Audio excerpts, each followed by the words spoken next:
LIXI was formed in the year 2000 when a mortgage broker's main tools were a mobile phone, a briefcase full of application forms, and a fax machine. Now, as the mortgage broking sector started to accelerate, the banks started to push back against the constant stream of faxes and insisted instead that brokers started to submit the application data in an electronic format. So LIXI was formed as a member-based organisation when a number of mortgage aggregators and lenders collaborated to develop a set of data standards. Now, in principle, this was to mean that any broker, through their aggregator's software, could seamlessly submit credit applications into any lender's electronic lodgement platform. So let's fast forward 20 years and our community of members and licensees has grown to be very large.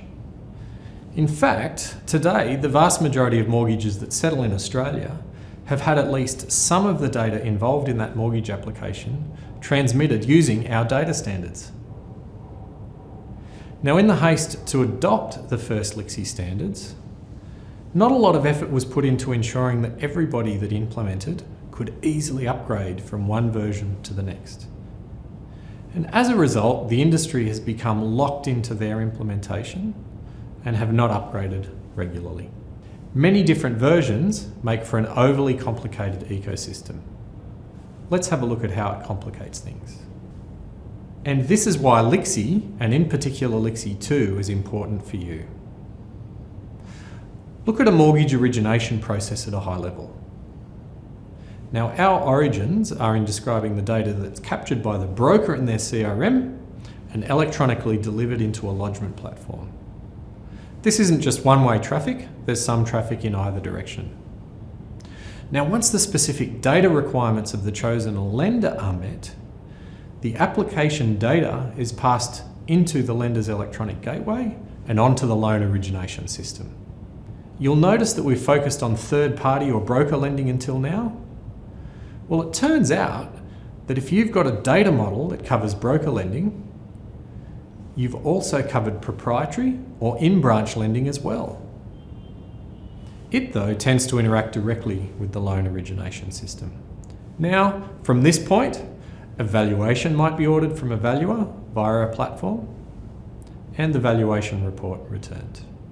There will be various calls to serviceability and affordability calculators, credit decisioning engines and credit bureaus, possibly lenders' mortgage insurance quotes or requests, and documents supporting the data that's been provided in the original application will be submitted, such as bank statements, payslips, and so on.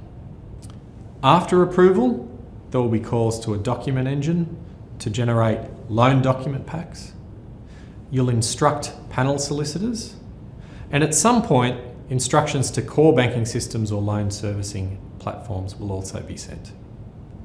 Now, unfortunately, that relatively straightforward diagram is anything but in reality.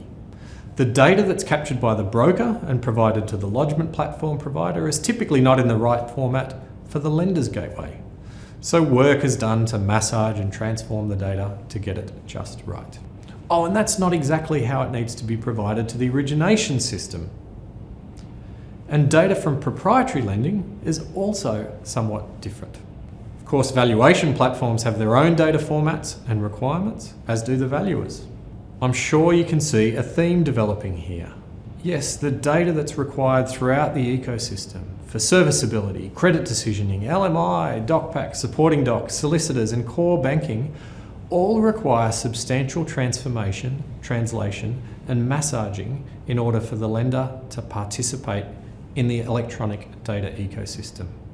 So when we look back at that relatively simple workflow and you overlay all of this complexity, bearing in mind that each of these interfaces and systems have their own software delivery lifecycle, all of a sudden it doesn't quite appear so simple. Is it any wonder that we've been talking about the digital mortgage for 20 years and we're still not there? Our LIXI 2 data standards address this very problem, enabling a consistent data model to be used end-to-end throughout the ecosystem. Our credit application standard covers the first 4 integrations, along with the submission of supporting documents. Our valuation standard covers the integration with valuation platforms and valuers.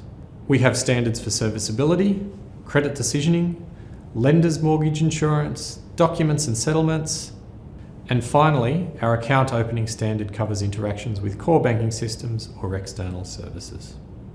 Now, the magic of LIXI 2, and a huge departure from where LIXI 1 had evolved, is that consistency in the way that data is represented across all of these standards is enforced by design. Rather than allowing each standard to evolve over the years in its own way, we now manage a single master schema from which all of our standards are derived. And we publish our data standards in both XML and JSON. Now, JSON's the format more often used by modern APIs than XML, but XML still has a very wide community of support and will do so for quite some time. Now, using our data standards, a lender can replace a complicated and convoluted set of data model transformations with a much more streamlined process. If you'd like to find out more about LIXI, and in particular the LIXI 2 data standards, please get in touch with us.